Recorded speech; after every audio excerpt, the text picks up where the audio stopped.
It is December 31st. I'm a little bit late. I did not record this on Friday.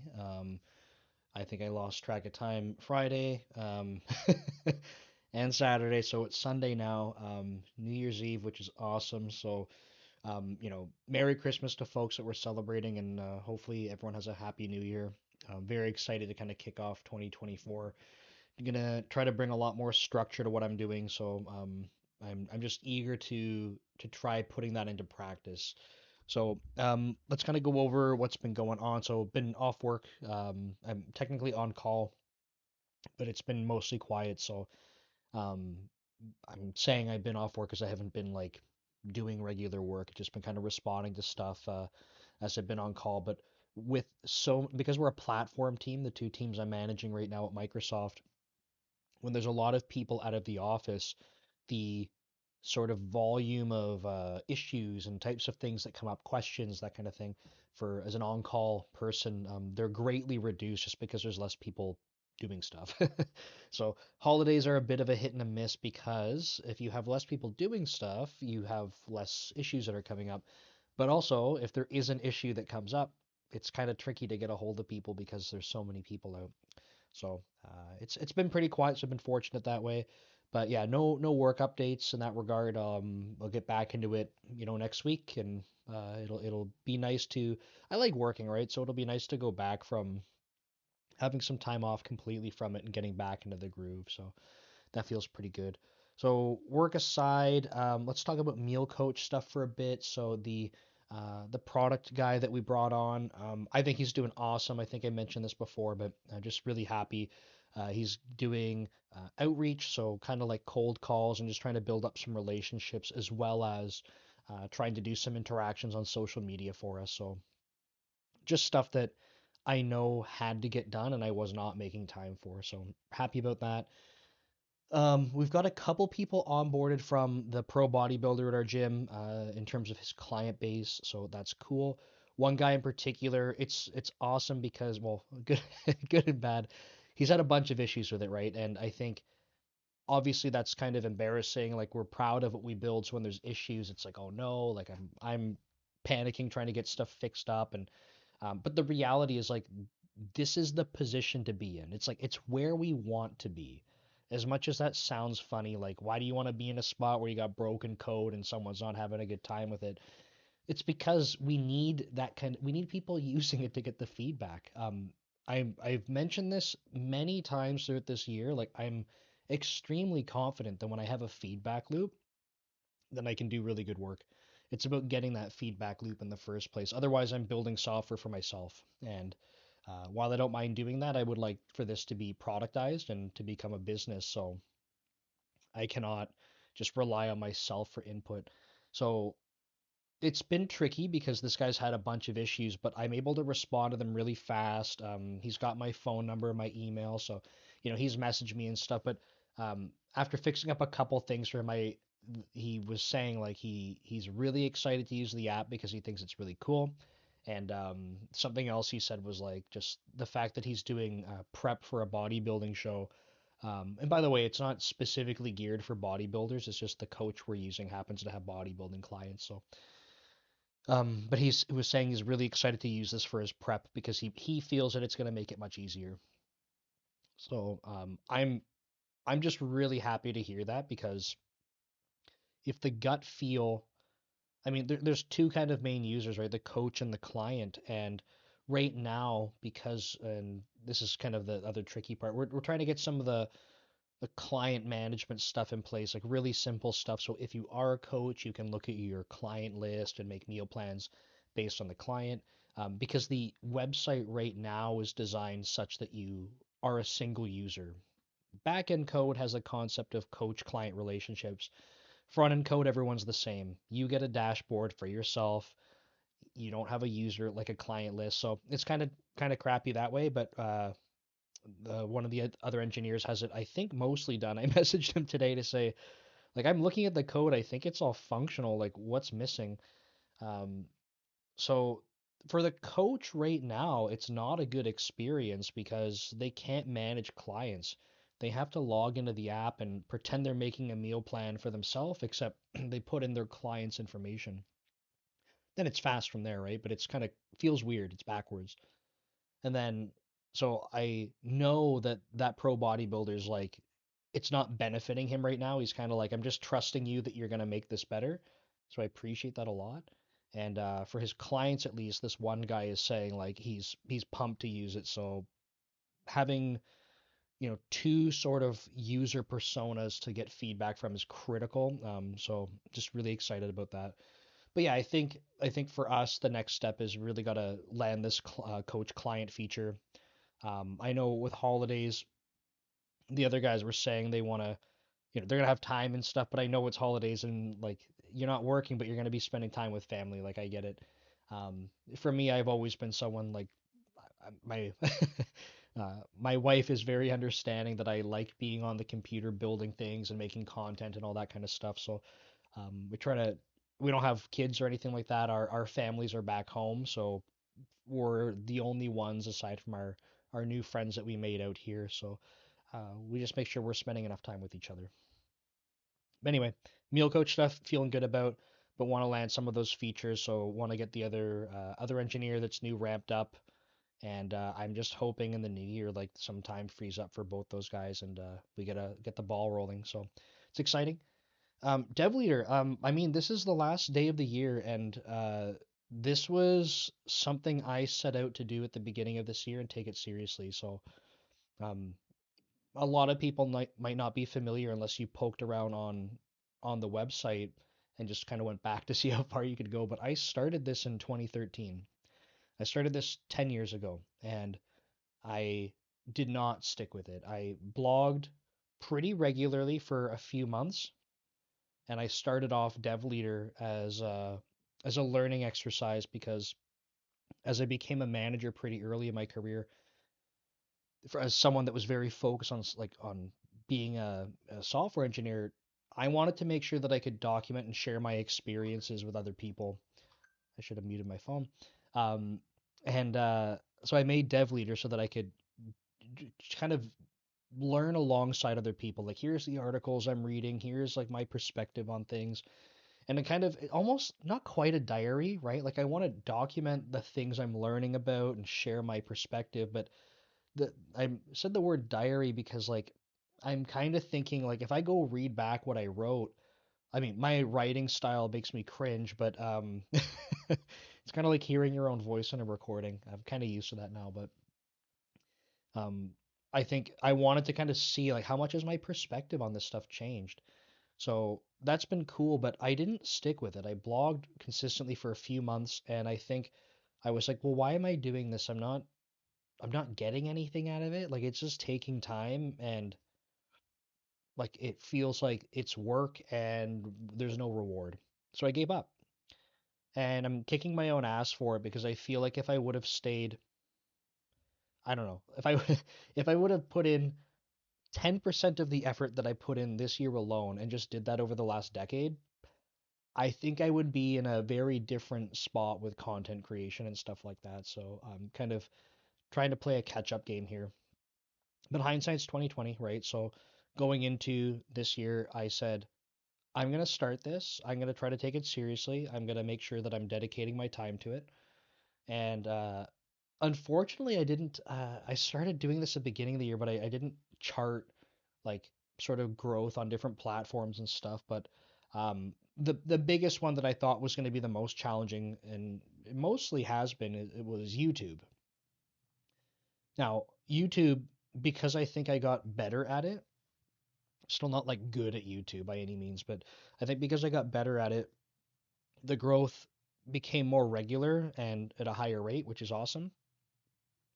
But I've not gotten better at some of the other platforms. So, for example, TikTok was significantly further ahead than YouTube at the beginning of this year. Like I had a few hundred followers on TikTok, and YouTube was like 50, then 100, then 200, and it took a long time to catch up to TikTok, but then it passed TikTok, and then it kept going. Whereas TikTok, I think I'm still under 700 followers. Like I didn't break through 1,000 in the full year on TikTok. and Facebook. Facebook takes so much of my effort to go commenting on posts to be able to get engagement so that people start following back. It's almost like my content's not discoverable unless I'm commenting. I don't have time for that. Um, TikTok, I'm not sure if it's the same way, but I haven't kind of figured that out. So I just post shorts regularly. But I don't really invest time into Facebook and TikTok aside from just resharing content. Uh, Twitter, I started trying to take a little bit more seriously very recently. And because for me, I was like, who cares about it? But I'm seeing a lot of the other big creators are pretty big on Twitter. And LinkedIn has been huge, but LinkedIn was by far my biggest following at the beginning of this. And that's just because over time I've added connections and stuff on LinkedIn, but I wasn't using it for content creation. It was just networking and that kind of stuff. And a lot of the people that I had on LinkedIn were like digital forensics people from my prior job. And then obviously like friends and classmates and stuff like that. So it took like LinkedIn I had to spend a lot of time on, and I feel like that was the right investment because I think that's the best audience that I have to work with directly aside from YouTube, right? I can leverage LinkedIn to put my thoughts in front of people that are very much software engineers, people that like C sharp .net. Makes a lot of sense. Whereas like TikTok, I don't know. I'm sure you guys are, some of you are on TikTok, right? But finding like being able to get like capture people's attention on TikTok for this kind of stuff, I feel like is challenging. So anyway, I think there's been a lot of growth across the different channels, which is really cool. I really want to build. I just have to find time for it. I want to build a dashboard that I can go basically plot growth across all of these different channels that I'm interested in because it's more than just the social media channels. It's like Medium, some of the article syndication things, newsletter, right? Um, that's another thing. So anyway, I want to build something that can dashboard that stuff and trend it over time so I can get that visual feedback to be like, holy crap, it's working. Because YouTube on like I got a notification from vidIQ, which is who I use for coaching and some analytics. They sent an email today that's automated that said like you got 2,500 subscribers today. I think I'm at 2,515 or something, but last day of the year, 2,500 subscribers. That's awesome. I don't think I planned for that in the first year. Would it be great if it was 2 million? Sure. But like it was awesome to see that it's just being consistent with it. I have a long way to go to be good at it, but I think if you're not consistent with it, it's not going anywhere. So, yeah, I don't know. All that just to say that, like, again, I wish I would have stayed consistent so many years ago. And because I can't go back in time, I'm I'm kind of paying for it now, but I'm seeing the benefits of being consistent, so that's cool. Newsletter stuff, I think. So I mentioned, I think last time or the time before, kind of losing track, but I had uh, moved over to Substack from ConvertKit. Uh, that transition's gone well. Everything's migrated over to Substack and been sending the last two emails from Substack. Changed up the format a little bit so I can. I like doing an exclusive article, and when I can, an exclusive video. Sometimes it's one or the other. I like doing both. This last time, I was trying to get some benchmarks together to tell a story about something, and the data in the benchmarks was completely inverse to the story I'm trying to tell. And I was explaining this to my wife, and she's like, "So why don't you just like explain why you were wrong or whatever?" And I'm like, "It's not, it's not quite that because there's erroneous data in the benchmarks." And I tried to give her an example that was, I'm asking for 10 million things. I'm saying, give me 10 million of these things. And when you look at the memory usage for that, it says 6,000. I'm leaving the units out when I'm discussing this with her. It says six for you guys watching. I want 10 million objects, and it's saying it's taking 6,000 bytes. It's impossible. It would mean that each of those objects is somehow less than a byte. Um, it's not. So it's impossible, and the benchmarks are showing that.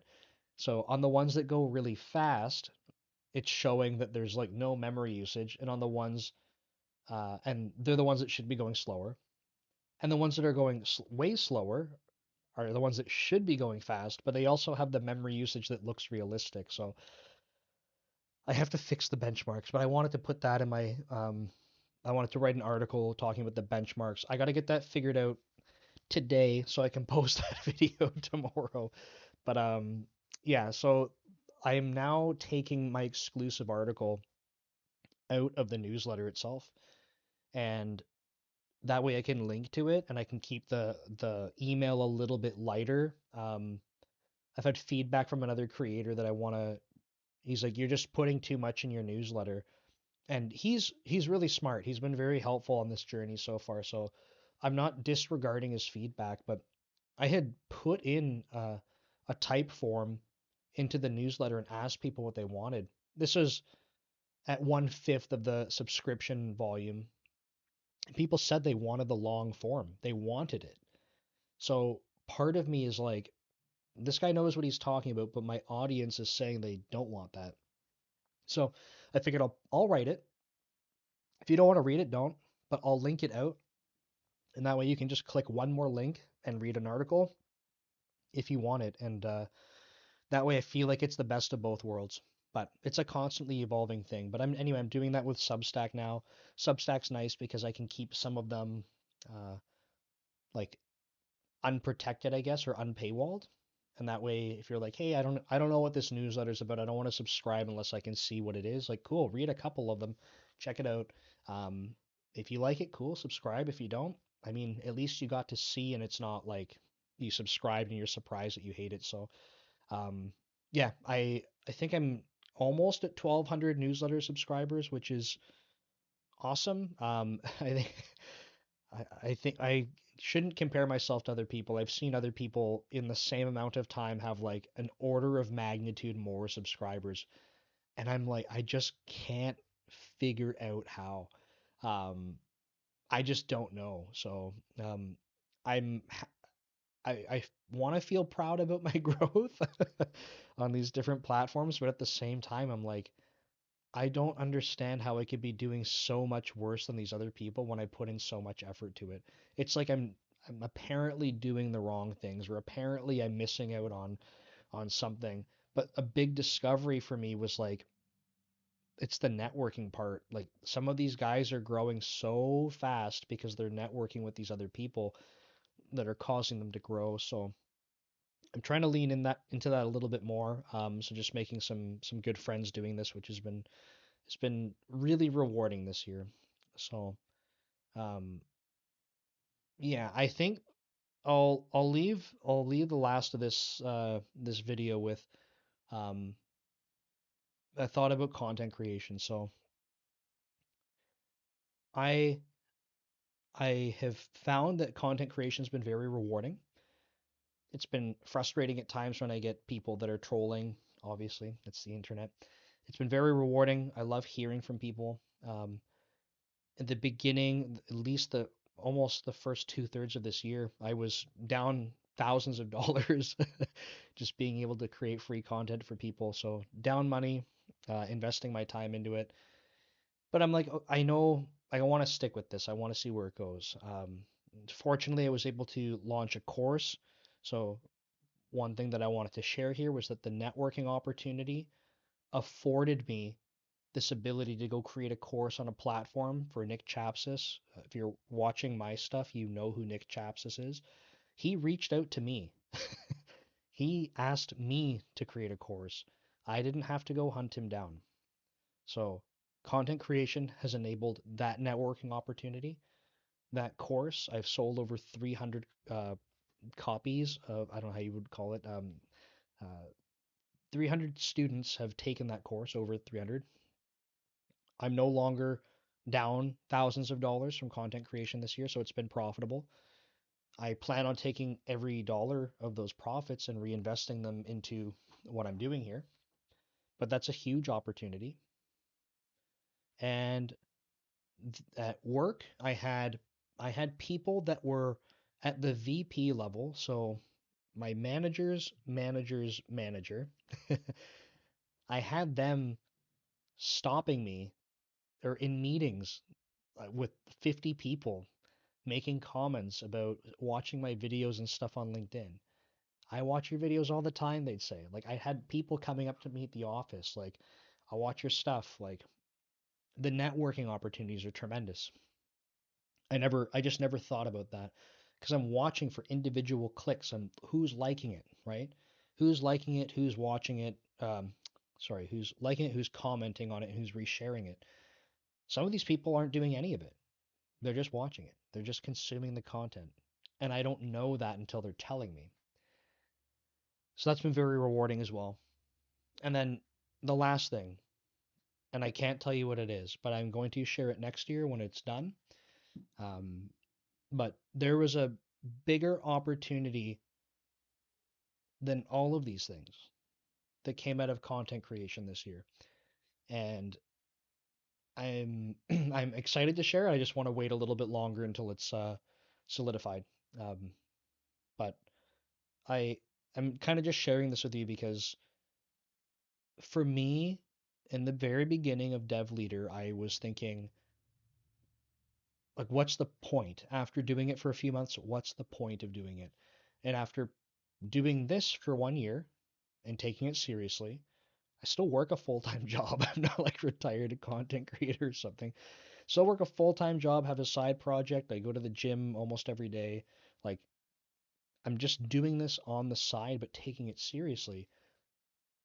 That has allowed me some of the biggest opportunities I've seen yet. So, more courses to come. I'm going to be trying to put ebooks together for people, trying to come up with different revenue streams for next year. And I told my wife I plan on taking every cent that I get out of this and reinvesting it so I can do more content, so I can do better content, so I can free up my time. And then at some point in the future, if I can keep scaling this and snowballing it to a bigger size, at some point I go, okay, how much do I keep reinvesting and how much can I leverage to be able to live a better life? But that's down the road. So, content creation has been rewarding. I'm glad I stuck with it for 12 months. I think I'll stick with it for at least another 12 months. And I wanted to thank you for your support and being here on the journey with me. So thank you. I hope you had awesome holidays and happy New Year. We'll see you next year. Take care.